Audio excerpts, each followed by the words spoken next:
علماء کرام کی بیانات اور نظمیں سننے کے لیے ہمارے channel Khalid Mahmood online کو سبسکرائب کریں۔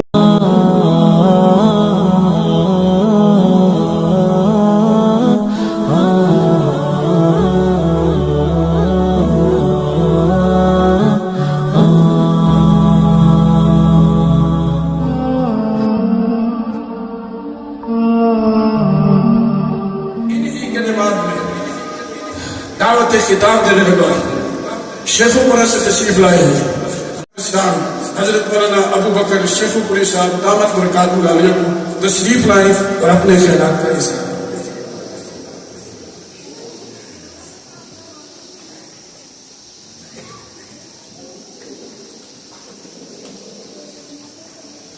السلام علیکم ورحمۃ اللہ وبرکاتہ۔ محبت و عقیدت سے نبی مکرم صلی اللہ علیہ وآلہ وسلم کی شفاعت کی امید سے نماز و نبوشی۔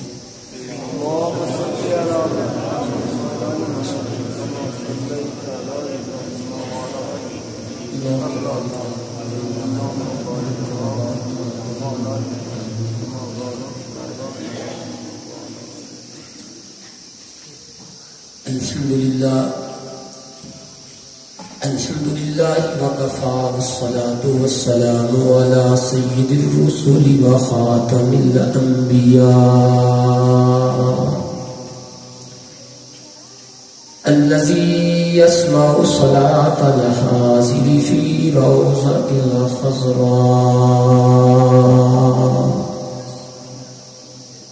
وتبلغ إليه صلاة البعداء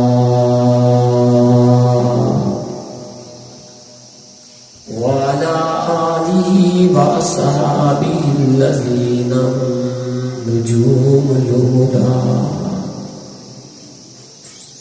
أما بعد فأعوذ بالله من الشيطان الرجيم بسم الله الرحمن الرحيم اقرأ باسم ربك الذي خلق قال الله تعالى في موضع آخر ألم يجدك يتيما فآوى قال النبي صلى الله عليه وسلم أنا آخر الأنبياء وأنتم آخر الأمم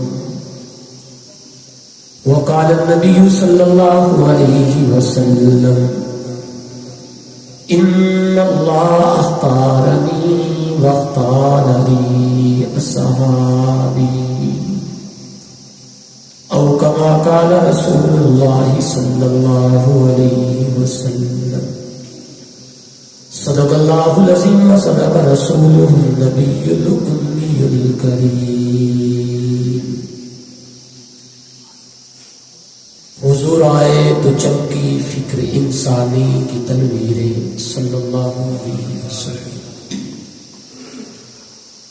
حضور آئے تو چمکی فکر انسانی کی تنویریں، حضور آئے تو ٹوٹی جبر و محکومی کی زنجیریں، حضور آئے سر آفرینش پا گئی دنیا، اندھیروں سے نکل کر روشنی میں آ گئی دنیا، بجھے چہروں کا زنگ اترا سوتے چہروں پہ نور آیا، حضور آئے تو انسانوں کو جینے کا شعور آیا۔ انتہائی واجب الاحترام معزز محترم حضرات علماء کرام، مسلک اہل سنت والجماعت سے تعلق رکھنے والے باوفا دوستوں، بزرگوں اور بھائیوں، اپنے بھتیجے حافظ محمد ابو بکر مقصود صاحب کی قرآن مجید حفظ مکمل کرنے پر اور ان کے دیگر رفقا کی تکمیل حفظ پر آج اس عظیم الشان تقریب میں میری ہاتھ ساتھی حاضری ہے۔ دعا فرمائیں پروردگار عالم شرح صدر کے ساتھ چند ایسی باتیں کرنے کی توفیق دے جو ہم سب کے لیے ہدایت اور مرنے کے بعد نجات کا ذریعہ بن سکے۔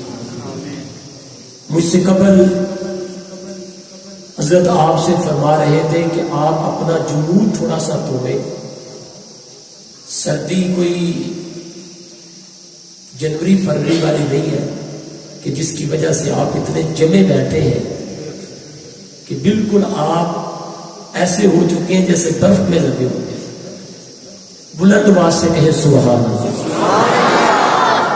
آواز بہت کم ہے، کم از کم اتنی آواز لائیں کہ میری تھکاوٹ اتر جائے۔ بلند آواز سے کہیں، تھوڑا سا اور بلند آواز سے کہیں۔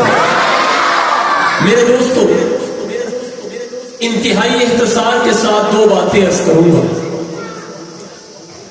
اسلامی سال 1444 ہجری کا تیسرا مبارک مہینہ ماہ ربیع الاول، اس مبارک مہینے کے ساتھ رحمت کائنات سید الانبیاء، اطیب الانبیاء، اشرف الانبیاء، خاتم الانبیاء حضرت محمد الرسول اللہ صلی اللہ علیہ وآلہ وسلم کی کئی نسبتیں، سب سے بڑی نسبت یہ ہے کہ روئے زمین پر رحمت عالم صلی اللہ علیہ وسلم کا میلاد مبارک اس مبارک مہینے میں ہوا۔ آپ صلی اللہ علیہ وآلہ وسلم کی تشریف آوری اس مہینے میں ہوئی۔ آخر انبیاء تو اور بھی آئے، رسول اور بھی آئے، لیکن جس انداز سے، جس طرز سے، جس پروٹوکول سے، جس مقام سے، جن عظمتوں کے ساتھ روئے زمین پر پروردگار عالم نے اپنے حبیب کو بھیجا ہے، تاریخ انسانی اس کا جواب نہیں رکھتی۔ میں اس کو یوں کہوں گا، عقیدے کی بات ہے کہ اللہ کا ہر نبی، اللہ کا ہر رسول، اللہ کا ہر پیغمبر رب کبریاء کا انتخاب ہوتا ہے۔ اسی وجہ سے نبوت کی ذات پہ رب کا پہرا ہوتا ہے، اور اس پہرے کو معصومیت کہتے ہیں۔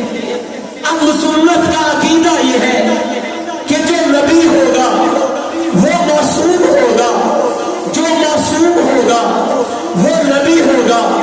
عصمت نبوت سے جدا نہیں، نبوت عصمت سے جدا نہیں، لیکن عقل انسانی سوال کرتی ہے کہ انبیاء تو اور بھی آئے ہیں، ہر نبی معصوم ہے، ہر نبی پہ رب کی عصمت کا پہرا ہے، ہر نبی پہ اللہ کا انتخاب ہے، پھر کیا وجہ ہے کہ دیگر انبیاء میں اور ذات مصطفیٰ میں مقام کا، رفعت کا، عظمتوں کا، بلندیوں کا اتنا فرق کیوں ہے؟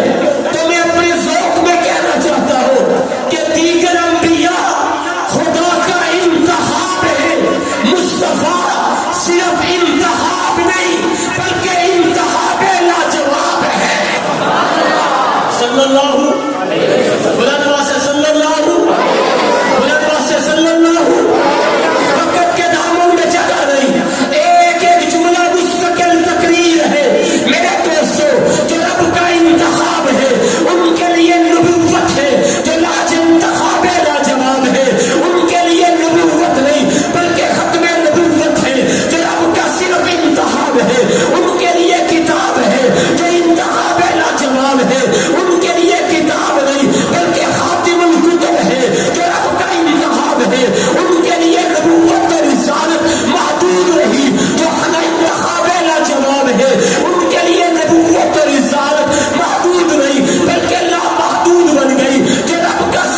بلند آواز سے کس مہینے میں آئے؟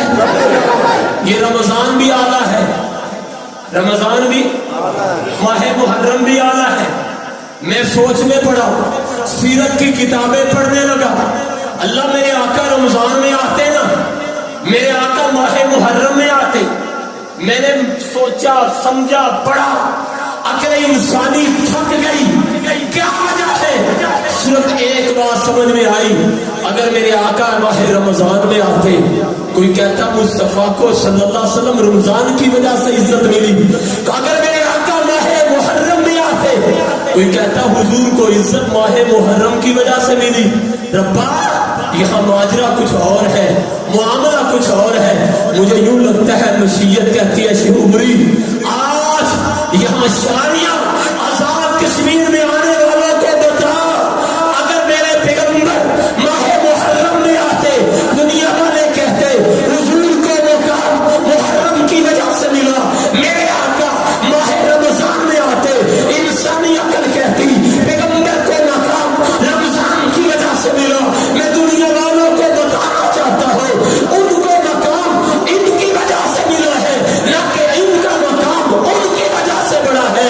پھر اگر انسانی سوال کرتی ہے اللہ یہ ربیع الاول میں کیوں آئے؟ مشیت کہتی ہے دنیا جانتی ہے، ربی بہار کو کہتے ہیں، مصطفیٰ دنیا میں آئے تو بہار بن کر آئے۔ پھر انسان سوچتا ہے اللہ میرے آقا دنیا میں بہار بن کر آئے، کوئی شک نہیں، کوئی شک نہیں، کوئی شک نہیں، لیکن اللہ کا ہر نبی اپنی امت کے لیے بہار ہی تو ہوتا ہے۔ سیدنا آدم سے لے کر حضرت عیسیٰ علیہ السلام تک اللہ کا ہر پیغمبر اپنی امت کے لیے بہار ہے۔ بہار تھی تو دلوں کے زنگ اترے، بہار تھی تو زندگیوں میں انقلاب آیا، بہار تھی تو توحید کا عقیدہ ملا، بہار تھی تو رسالت کا عقیدہ ملا، بہار تھی تو پڑھنے کے لیے کتابیں ملی، بہار ہی تو تھی کہ اللہ سے تعلق مضبوط ہوا۔ ربا دیگر انبیاء میں ذات مصطفیٰ میں فرق کیا ہے؟ مجھے یوں لگتا ہے مشیت کہتی ہے شیخ عمری ہر نبی اپنی امت کے لیے بہار بن کر آیا ہے، میرا مصطفیٰ سدا بہار بن کے آیا ہے، میرا پیغمبر سدا بہار، سدا بہار۔ اس سدا بہار کا مظہر آج آپ کے شاریاں گاؤں میں مدرسہ تحفیظ القرآن کی نئی بلڈنگ ہے۔ یہاں اتنا سفر کرنے کے بعد میں دیکھ کر حیران رہ گیا، مولانا مقصود صاحب اتنا خرچہ، اتنا مال، اتنی اوپر جا کر مجھے یوں لگتا ہے یہ بھی میرے نبی کی سدا بہار کا ایک مظہر ہے، حضور کی نبوت کے سدا بہار ہونے کا ایک مظہر ہے، مظہر۔ یہ کچھ بھی نہیں، ابھی آگے آگے دیکھیے ہوتا ہے کیا۔ انشاءاللہ وہ پیغام جو ہرا کی تنہائیوں سے نکلا، وہ سدا بہار پیغام عرب و عجم، شرق و غرب، تخت الصبح سے لے کر عرش اللہ تک جائے گا، جا بھی چکا ہے، اور وہ پیغام اعلان کر رہا ہے اس پوری کائنات کے اندر سکہ یا خدا کی خدائی کا چلے گا یا محمد مصطفیٰ کی مصطفائی کا چلے گا، صلی اللہ صلی اللہ۔ آپ مجھ سے زیادہ بہار کو سمجھتے ہیں، ہمیں تو اتنا سبزہ ڈھونڈنے سے بھی نہیں ملتا جتنا آپ کو ایک پلک اٹھانے سے مل جاتا ہے۔ آپ سمجھتے ہیں بہار کب آتی ہے؟ جب پہلے خزاں ہو، اور پھر جب بہار آتی ہے پھر سر سبزہ ہی سر سبزہ ہو جاتا ہے۔ اور عجیب بات لکھی اہل سیرت نے، اللہ رب العالمین نے مہینوں کے اندر ماہ ربیع الاول کا انتخاب کیا میلاد مصطفیٰ صلی اللہ علیہ وسلم کے لیے، اور دنوں کے اندر میرا اللہ سید الایام جمعہ نہیں لے کر آیا، میرا اللہ سوموار کا دن لے کر آیا۔ مسند احمد کی روایت کا سہارا لے کر عرض کرنا چاہتا ہوں، پروردگار عالم نے کائنات کی مختلف مخلوقات کو مختلف دنوں کے اندر پیدا کیا۔ کسی دن پہاڑوں کو بنایا، کسی دن زمینوں کو بنایا، کسی دن آسمانوں کو بلندیاں دی، کسی دن شجر و حجر کو نظام بنایا، لیکن ان ساری مخلوقات کے اندر مسند احمد کی روایت میں ہے اللہ نے پیر والے دن دنیا کے درختوں کو پیدا فرمایا۔ پیر والے دن سوموار والے دن دنیا کے جتنے بھی درخت ہیں ان درختوں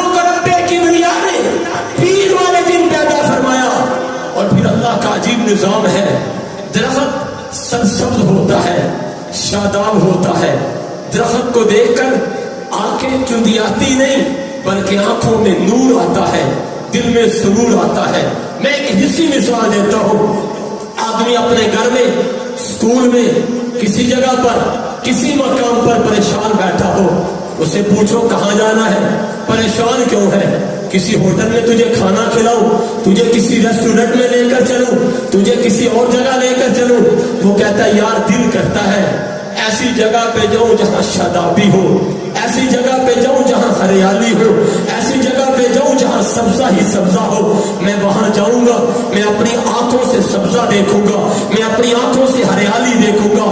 اس ہریالی کو دیکھ کر, اس سبزے کو دیکھ کر میں اپنی آنکھوں کو ٹھنڈا کر لوں گا. پروردگار عالم فرماتے ہیں یہی وجہ ہے جب انسانیت, پوری انسانیت پریشان تھی گناہوں کی وجہ سے, عقائد کی بدعقیدگیوں کی وجہ سے, اپنے برے اعمال کی وجہ سے, پھر اس انسانیت کے لیے رب کبریا نے انتخاب کیا امام الانبیاء, سید الانبیاء, اطیب الانبیاء, خیر الانبیاء, معلم الانبیاء, احسن الانبیاء, محمد مصطفیٰ, احمد مصطفیٰ, حبیب کبریا, لا يمکن الصلاة بلغ العلا کشف الدجا حسنت جمیع خصالہ صلو علیہ وآلہ. پیغمبر کا آقا دنیا میں تشریف لائے, بہار کے موسم میں تشریف لائے, عید والے دن تشریف لائے.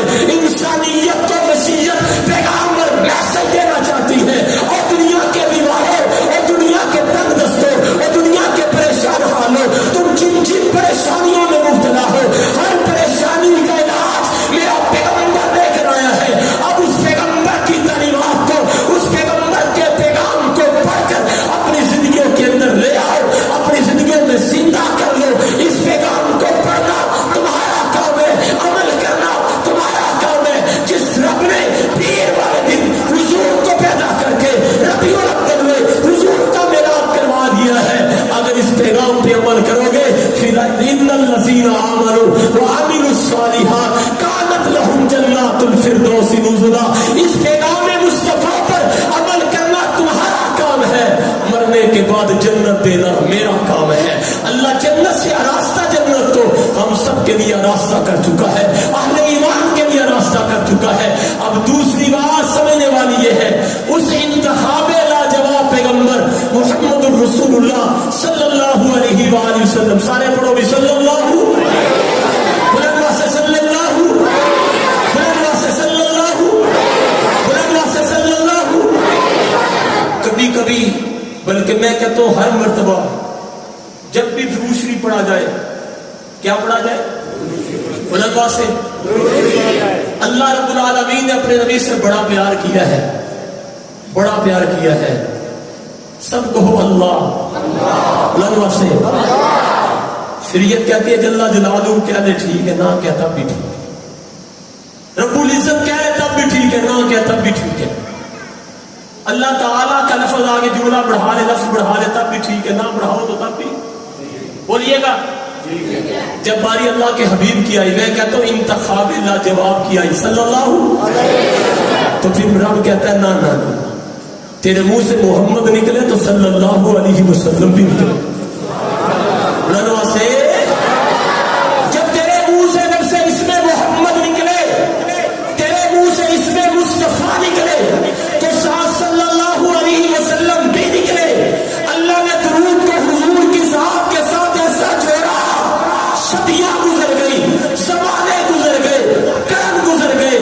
آج یہاں شاریہ کی جامع مسجد میں بیٹھ کر ہم درود پڑھتے ہیں, کبھی اس نیت سے درود پڑھے. ہمارا اہل سنت کا عقیدہ ہے پروردگار عالم نے تمام انبیاء کو دنیا سے جانے کے بعد ایک پاکیزہ حیات عطا فرمائی ہے, اور علماء کی موجودگی میں چھوٹا ہو کر اپنا سبق سنا رہا ہوں کہ ہمارا درود شریف یہاں سے فرشتے لیتے ہیں, گنبد خضرا میں پہنچاتے ہیں, اور صرف پڑھنے والے کا نام نہیں لیا جاتا. شاریہ کے دوستوں, کتنا اعجاز ہے حضور کی ذات پہ درود شریف پڑھنے کا. نام پڑھنے والے کا بھی لیا جاتا ہے, پڑھنے والے کے باپ کا بھی لیا جاتا ہے. کیا نام ہے, کیا نام ہے آپ کا؟ نام کیا بزرگوں؟ عبد اللطیف. آپ کے والد صاحب کا نام کیا ہے؟ حاجی محمد رفیع. شاریہ کی جامع مسجد میں بیٹھ کر پڑھے صلی